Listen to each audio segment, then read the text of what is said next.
So what I'll talk about today a little bit is just kind of financial planning during uncertain times. So my name's Hector Romo. I'm a managing partner here with the company, and oh, there's a lag. Let me see if I can fix this. All right, do that.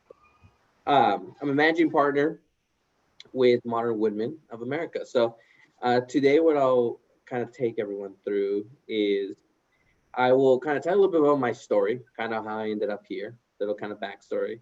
I'll take you through a financial portfolio, constructing a financial portfolio, um, being a student, but also during these times.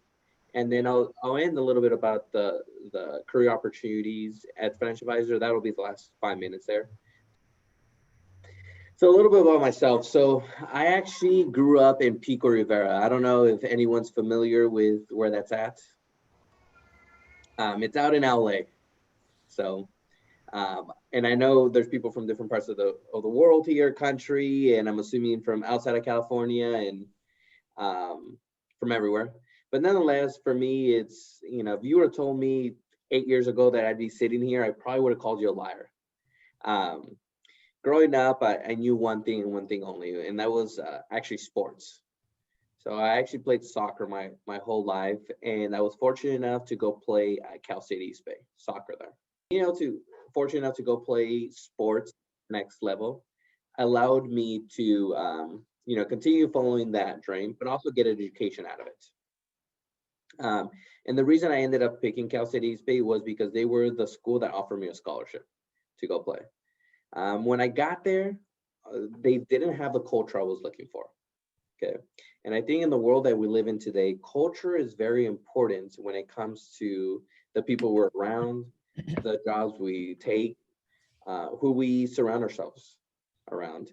And for me, it was they didn't have a winning culture. They didn't want the same things I wanted. I pretty much made the decision my freshman year that I wasn't going to go back to Cal State East Bay. I had a scholarship. I had my education paid for, but I knew I wasn't going to go back. And the first thing I did is I contacted every single Division I program in Southern California.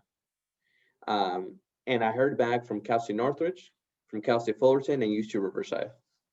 Ended up going and to some camps. And when I came to UC Riverside, they basically saw me play and they said, "We want you here. What's your story?" And that's where I spent the next 3 years of my collegiate career as an athlete. And when I always say I took the path less traveled, I went from being a kinesiology major to being a business and econ major. And partly was because UC Riverside did not have a kinesiology department. But I always drove I always knew what I wanted to do, and that was play sports. And I saw someone here was from Brazil. So I also been to Brazil. And that's kind of where it takes me to my next part is I was fortunate enough to transfer to UC Riverside, but I wasn't able to play my sophomore year because 2 weeks before I was supposed to report back to Cal State East Bay is when Riverside made an offer. And I called my Cal State East Bay coach and I told him I'm not coming back and I want to go play at the next level. And UC Riverside, I still need to stay in shape. So I actually ended up leaving to Brazil for that fall quarter. And I took all online classes and I played with a professional team out there in Sao Paulo. So I was fortunate enough to kind of be able to, I guess, call it study abroad, but not really, and stay in shape and come back to UC Riverside. And from there was one of the best experiences ever. Going into Riverside, I loved the campus. I loved the people, and I knew I was getting a quote unquote a better education, but also I was also surrounded by the type of people that I wanted to be around. And we were fortunate enough to, be a very good soccer team. That being said, around my junior year, I started thinking about what I wanted my life to look after college. Now, my first goal was to play professional soccer and be a professional athlete. That being said, I knew that at some point in my life that was going to end. And I always thought about what do I want to do after that? And I never knew, but I always knew what I didn't want to do. I didn't want to wake up and be miserable about what I had to do every single day. I didn't want to work weekends, and I wanted something that wasn't work, it was fun. Um, Now, what that meant, had no idea. And that's when I was fortunate enough to meet Modern Woodmen. So in my junior year, there was a workshop in person. I know that's kind of weird now to say. And it was mock interviews. And that's where I was fortunate enough to meet our director and Modern Woodman. And after the mock interview, he asked me if I ever thought about doing a career like this. And I said, well, that's why I picked you. I love to know more about what a financial advisor does. And I definitely can see myself working with people and working with money. I've always been very numbers oriented. I like math, but I didn't like it enough just to work only with numbers. I enjoy people too. So that being said, I started off as a financial, or I started talking to them in my junior year. Then when I graduated, I actually did some combines. I actually did some professional tryouts, and didn't have anything exclusive. But Modern Women gave me an offer I couldn't refuse. It was to come work at their firm, and if I had an opportunity to leave, I can leave and then come back. So for me, being freshly out of my undergrad career, knowing that I can go make money, but I can still pursue what I wanted, was a win-win for me. Um, and I'll be honest, once I was done with my undergrad, and I'll give you all merits that you guys are all, I know some here is working your postdoc. I thought I was done with education afterwards. I was done learning. I was done studying. I was quickly fooled though that in this career you never stop learning, and you always got to continue studying. That being said, though, is they gave me that offer, and I decided to take it.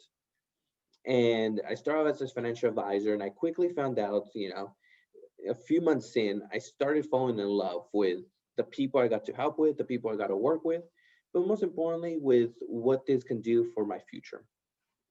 And I knew that soccer was going to be there for the next 10 years of my life, but this can be there for the next 20, 30, 40 years. And I can really make a difference in a lot of people's lives. So I decided to start moving away from soccer and put all my eggs in one basket. And I gave it all I had as a financial advisor. I was fortunate enough in my first 6 months. I was rookie of the year as an advisor, and did everything that I needed to do in order to that they told me I needed to do in order to take my business to the next level. Now, one of the biggest things that attracted me to this firm was the opportunity for leadership, and that's where I am today. About a year and a half in, they came up to me and they asked me what I thought about leadership role and becoming a partner. Now, at 24, I was ready. Where do I sign? But I quickly found out, one, they weren't offering yet. They were just asking my thoughts.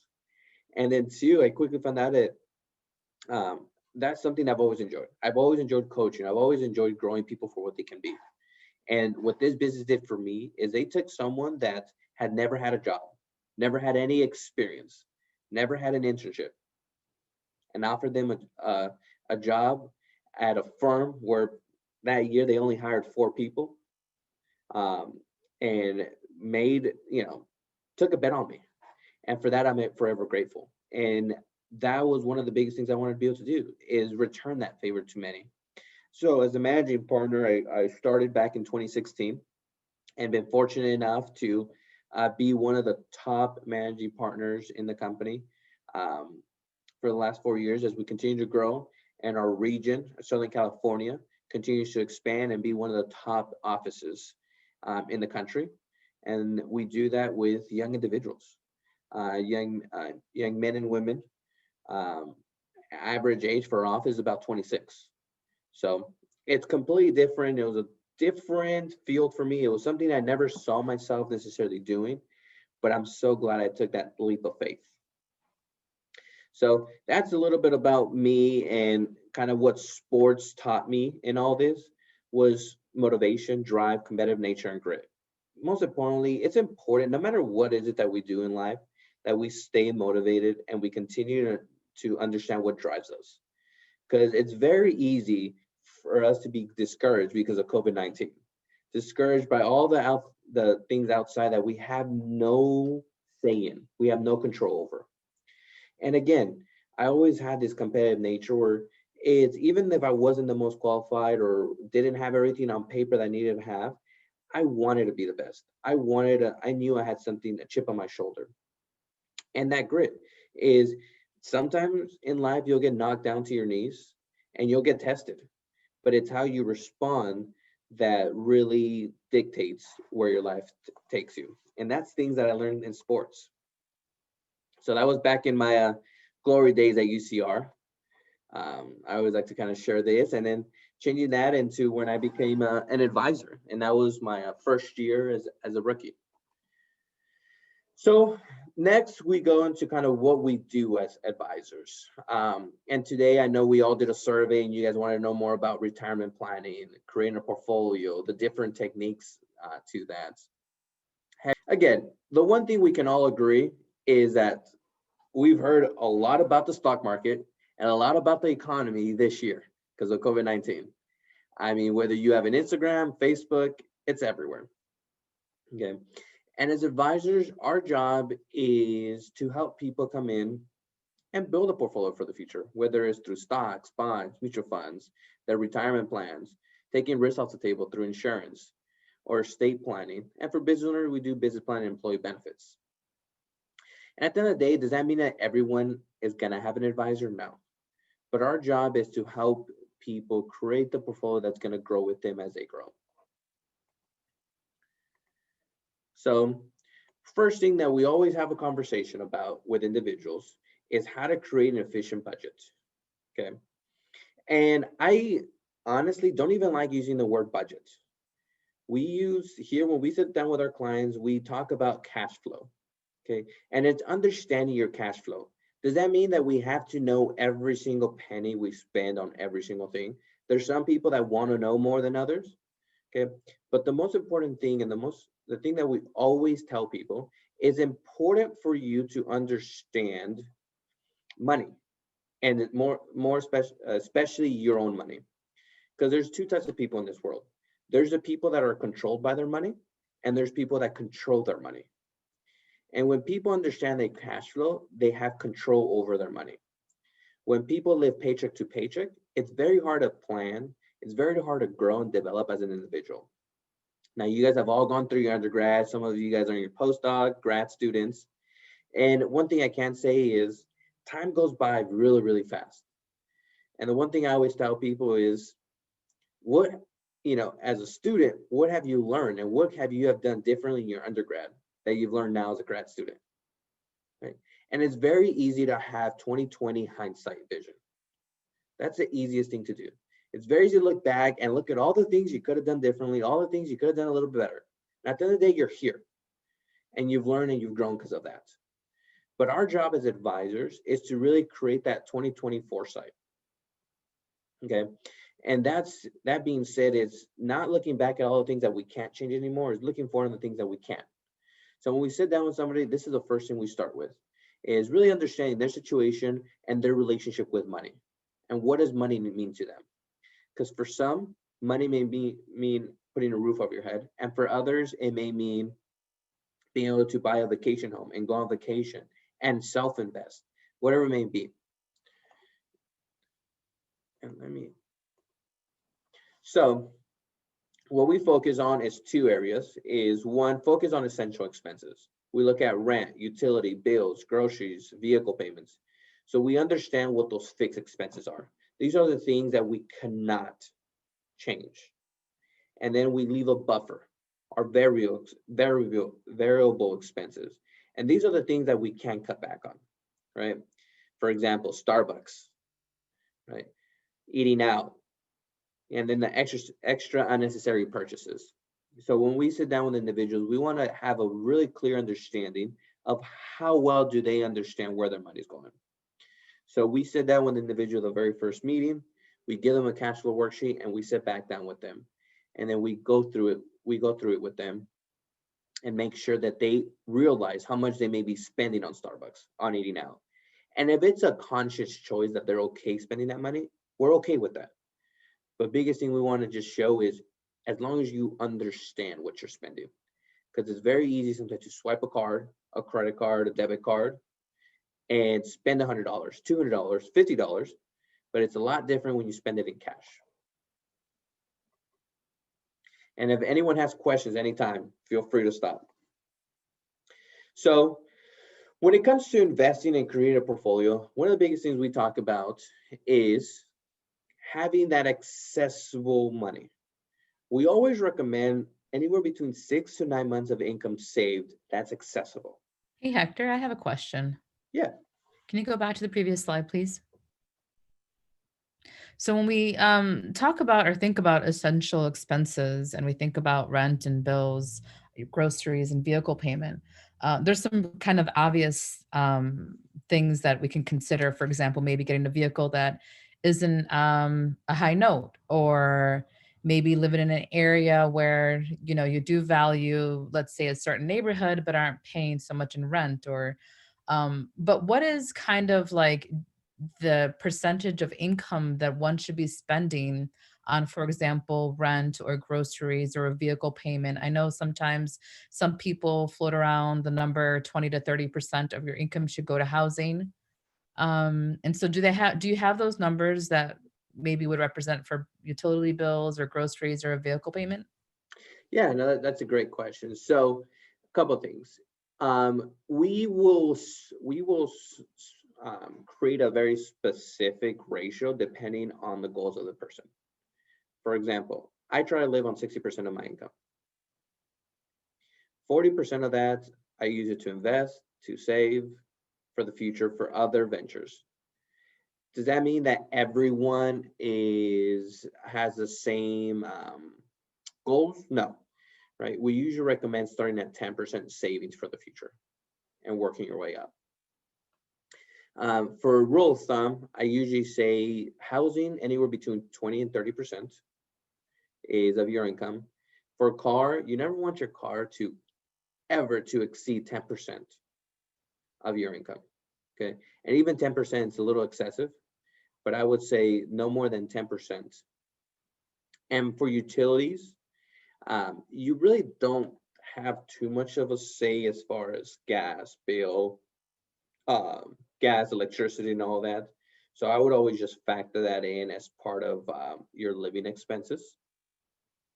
And then groceries, I usually say about another 10% there. And then that allows you to free up some money for leisure, for personal. Now, is that always realistic? No. We live in a state where things are very, very expensive. So sometimes people just make enough to 50% of their income goes into their rent, and there's no way around that. So we sometimes have to adapt and make sacrifices in other places, or maybe we buy a cheaper car, or we don't eat out as much. So this is where it becomes a lot more specific. That rule of thumb, and I think it's Leticia that said it, or who was it? Leticia said it. That rule of thumb is very good for a generic rule of thumb, but it's kind of like schooling, right? They say one unit, and I'm going to go undergrad. One unit requires 2 hours of studying. That may not be the case for everybody. Some people may only need half an hour. Some people may need 4 hours, right? And it's different too when you're in chemistry than you are in maybe in an English class. So at the end of the day, those are some general rule of thumbs, but we always kind of make it very specific to the person and their current income. I don't know if that answered your question, Leticia. Yes, it did. Thank you. Perfect.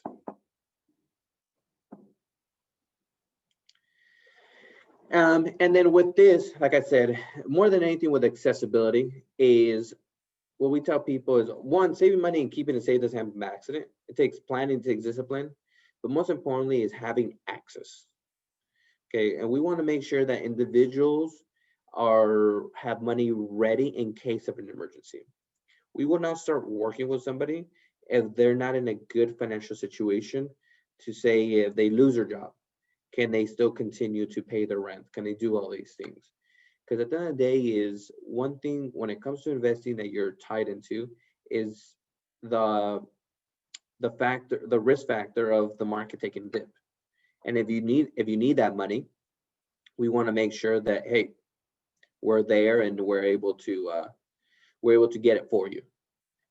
So at the end of the day is we're all happy when our money's going up. What happens when it doesn't? So first thing we always talk about is whether it's having a savings account. We usually don't recommend having the money at home because what if something happens? We usually recommend just opening a savings account or a checking account and having that money set aside.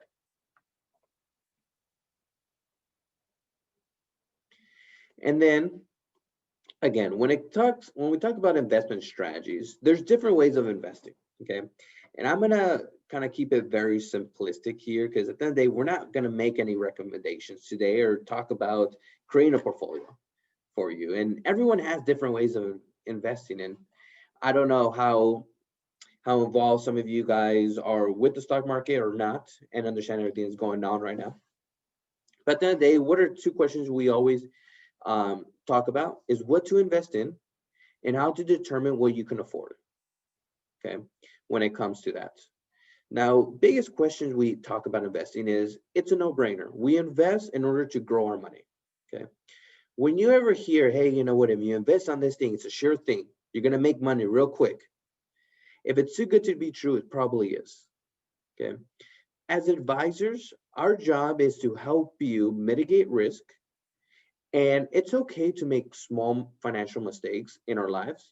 Our job as advisors is to take catastrophic mistakes away, okay? You only get to retire at one time. And the money you've saved, that's it. And that's the only thing we cannot mess up on. We cannot afford to mess up, okay? Kind of like life. You only get one life. So when we talk to people, we talk about longevity, and we talk about different phases in your life. So we sit down with people and we look at what are you going to have 50 years from now? What are you going to have 40 years, 30, 20, 10, 5, the next 2, 3 years from now? And we work backwards. And I think the biggest mistake most people make when trying to create a portfolio is that they don't have a goal. They want to save, they want to make money, but they want to make it now. They want to make it stay. We're impatient. Right? That's the world we live in. So when we talk about what to invest in, forget about stocks, forget about bonds and mutual funds and all that. We look at tax-free vehicles, so such as Roth IRAs, things that can offer tax-free money in retirement. And this is a tool where it's not an actual investment. It's just something that helps you shelter your money and grow it for the future. Because one of the biggest things we talk about is taxation. Although making money is important, taxation can be very detrimental to your overall growth. Other things we look at is cash value and life insurance, other vehicles, and we look at growth mutual funds. Now we also have stocks, bonds, and different things there. The biggest thing is we want to make sure we're diversifying and we're growing it the right way. And it's not about getting anxious. I was reading an article the other day, and I think it was 95% or 90% of day traders lose. So it's not about trying to make money today. It's not about trying to make money this year. It's about just kind of like getting a degree. You don't get a degree in one day, right? You don't get wealthy in one day when it comes to investing. And that's where the advisor comes in. And also determine what you can afford, right? There's different ways advisors charge, and there's different points where it may become a lot more important. So first things first, as we always say, sit down with a trusted professional when it comes to understanding what you can invest and where you should invest. Because at the end of the day it's kind of like if you go to the doctor when you need to have a surgery. You don't do it yourself. Now we go to WebMD when we're sick and we find out that we probably have COVID-19 because every symptom is COVID-19. But at the end of the day is, we always go to these professionals when we don't know what's going on. And then what we help you do is we help you set short and long-term goals. Is understanding that we're not trying to accomplish the same thing with the same amount of money, right? We got to create different buckets. And we got to understand that we got to put things in different places. And most importantly is understanding, when people are fearful, be greedy, okay? That is one of the biggest things I always tell people when it comes to the stock market. A lot of you might like a good sale, right? Who doesn't like saving money on when they go buy something, right? The stock market is one of the few places when people are scared, they don't buy. And when things are going great, people buy. And our job is to take the emotion out of it and help you make logical decisions when it comes to creating this portfolio. So again, the day that advisor is going to help sit down with you, guide you, figure out your risk tolerance, figure out your time horizon, figure out how much access you want to that money, and then figure out the best way to strategize and reach that. And most importantly, is as time goes on, how does those needs change? I don't know if in this call, if anyone here is married, engaged, have kids, or just single. But at the end of the day, the reason I say all those is because when you're single, when you're married, or have kids and a family, your priorities and your goals may shift. And as advisors, we need to understand that. But at the end of the day, too, is when we sit down with somebody that's single today, and let's say they get married and they have kids, that doesn't mean that what we created when they were singles, we throw out the window. We just have to make changes to it and understanding that. Because at the end of the day is we're going to create a 40, 50 year portfolio, 60-year portfolio. That's going to change. And that's not going to be built in one day, but we're going to change it as time goes on.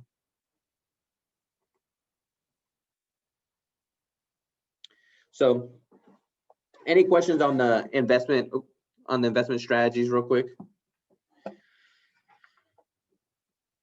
I have a question regarding financial investments. So what's the difference between index funds and ETFs? Good question. So an index fund can follow a certain index, okay? A very popular one is, for example, like the S&P 500. Mhm. So it follows a certain thing. And an ETF can follow a certain sector. So it's almost, they're very similar, but an ETF can almost be a conglomerate of, let's say, airlines, for example. So it can be JetBlue, American Airlines, Southwest, all these things. So an ETF follows let's say a benchmark that is created for that sole purpose. And an index is something that is, it may be,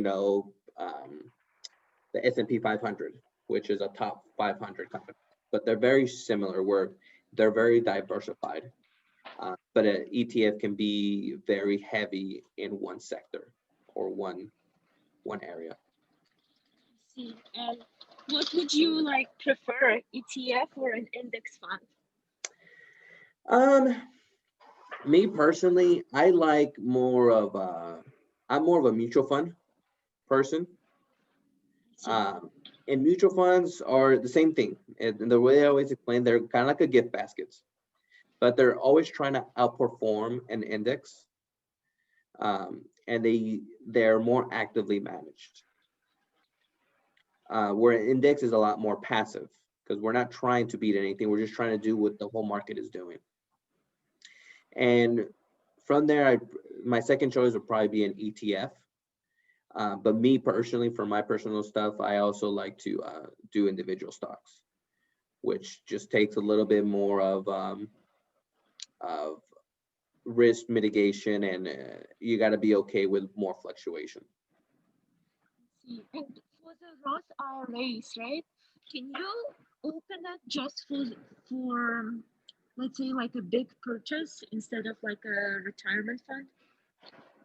Or can you invest for a big purchase? No, yeah, can you invest for just a big purchase? And I guess when you open your Roth IRA, can you just have like, you know how they have like certain time frame, right? Like, I guess how long this account is gonna be open? Yeah, no, there's different type of accounts, and that's where I always talk about creating different buckets.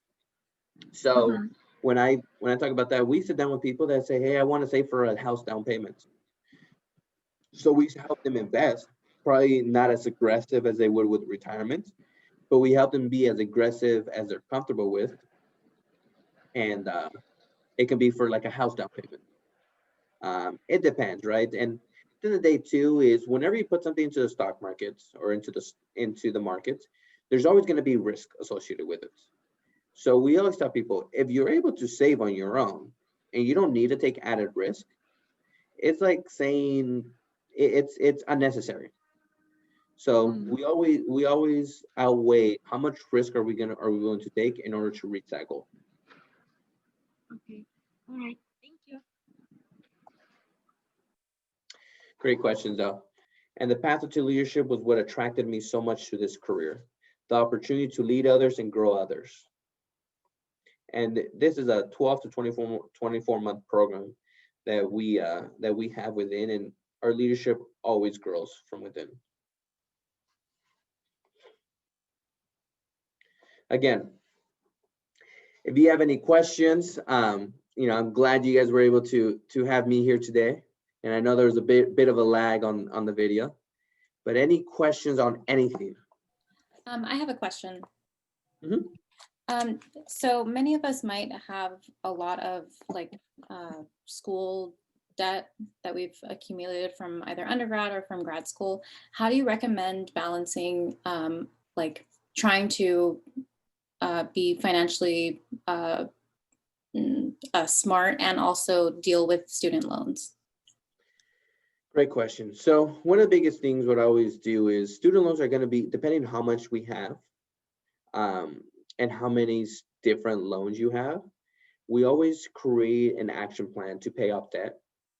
But the biggest risk I always tell people, especially now with a low interest market, we see some of these student loans being 4%, right? Some of them might be getting to the 3% interest rates, depending what you have. That being said, we always look at opportunity cost. So as we're paying off these loans, we know that eventually, some of it, we might carry loans for 10 years, or if it's substantial enough, maybe 30 years. And what we always tell people is, I've worked with doctors and lawyers that they've finished paying off their loans at 60. Now they could have done it a lot sooner. The reason they didn't though is because of all the opportunities and investments they had during that time. So we always just create a strategy that shows us the right way to pay off debt, but at the same time growing our assets and trying to be balanced with that. Thank you. So I have a quick question. So I know you talked about the general, what are our options to invest in. So the different options like the Roth IRA and the mutual funds. So seeing that we're not business savvy at all, is there a way that you can direct us to where to go, what to look into, what websites are the best websites to look into? Any general direction that way? Yeah, I mean, when it comes to, you can always do it yourself. Especially if you want to get more information, I would always say find a trusted advisor, right? I would first go to maybe family, friends, see if they've ever worked with an advisor, because it's going to allow you, it's kind of like taking a class and learning it on your own, right? That's why you have a teacher. So I would always use that. But when it comes to different websites and understanding what's going on in the economy, I always look at different news. I'll look at Market Watch, CNBC, and different kinds of apps out there. And all that's going to allow me to do is just read different articles on what's going on. That's not going to help you create a portfolio, but it'll help you understand the correlation on what's happening in a certain sector because of politics or because of COVID-19. But as far as one website that I use to say, hey, this is where you're going to go and be able to kind of do it all your own, I would always suggest using a trusted advisor.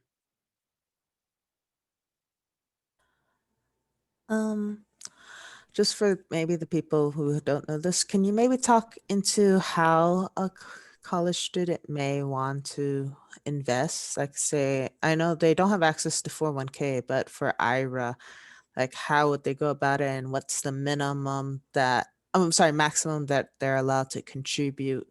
And on top of that, what do you recommend? What percent of income should they contribute to the retirement IRA? Mm-hmm. Great question. So I always recommend, mathematically speaking, you want to be putting away about 20% of your income for retirement if you want to retire within 80 to 100% of your income. Okay. Now that's not always possible, but that's just the math behind it. We always, now as far as an IRA, the max you can put away is $6,000 a year. Okay. Minimum, I mean, you can put as minimum as low as $25 a month. Now, when it comes to IRA, you can always open it yourself. You can open at your local bank. You can open up like a Charles Schwab, Fidelity, all those, trading platforms will be able to do it. The one downside is you have to do it on your own, right? And with a bank, you might have to work with whoever is the advisor there.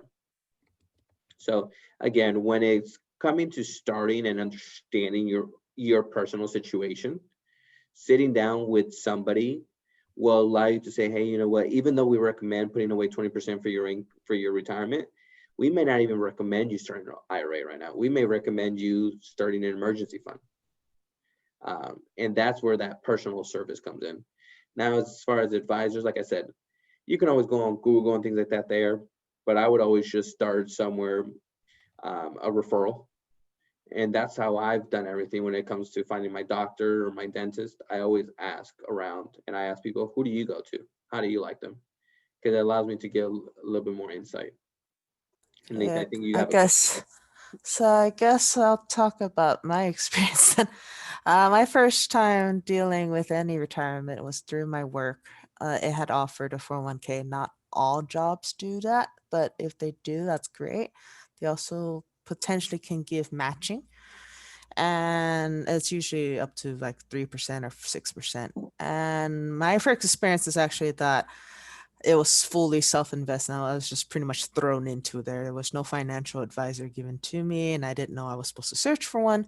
Luckily, my mom helped me through at least understanding what 401k was.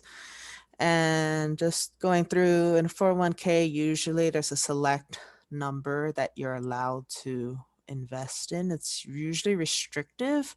It's not that many.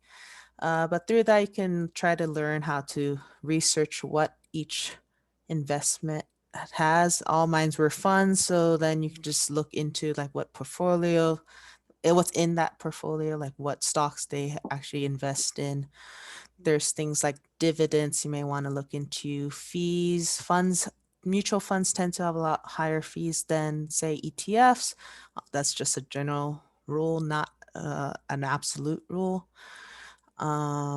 Yeah, and then in terms of IRA, I found out that I could roll my 401k to an IRA, and that's how I learned you can invest through Chase, Bank of America.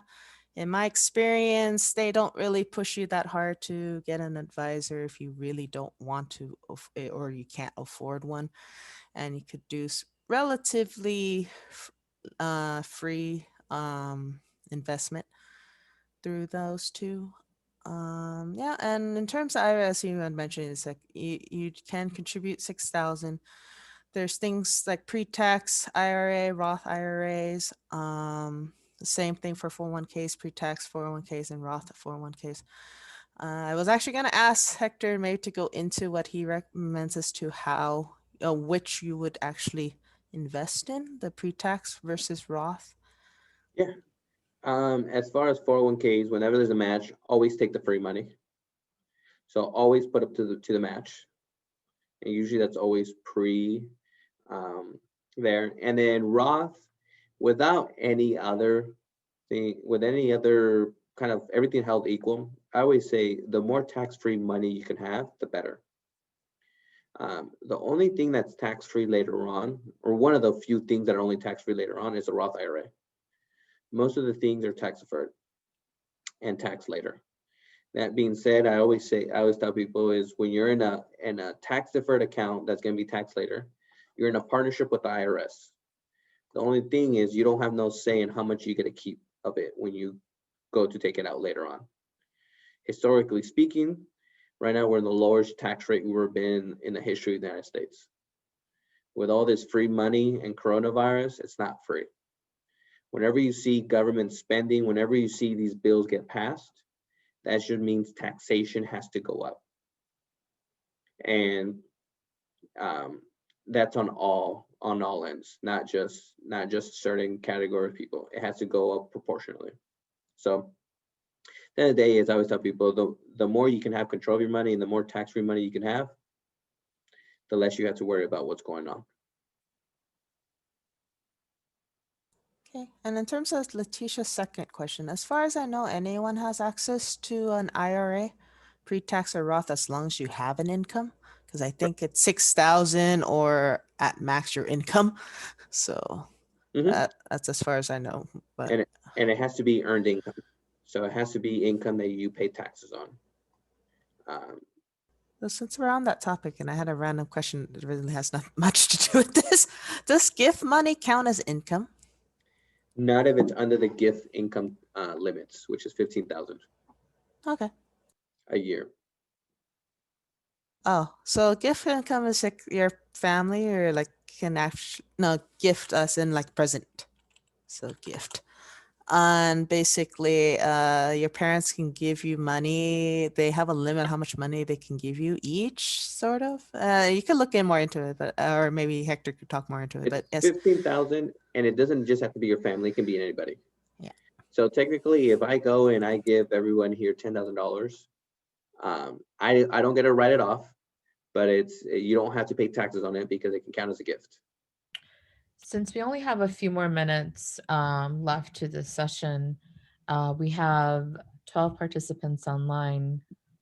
Can we put in the chat box a couple of ideas based off of this general introduction that we were given on what types of kind of financial wellness knowledge you would like to have? And maybe we can further explore those. Since we all have you here right now, we can get this data now and plan maybe another session. Mm-hmm. Don't be shy, y'all. Takes time to type up. Okay.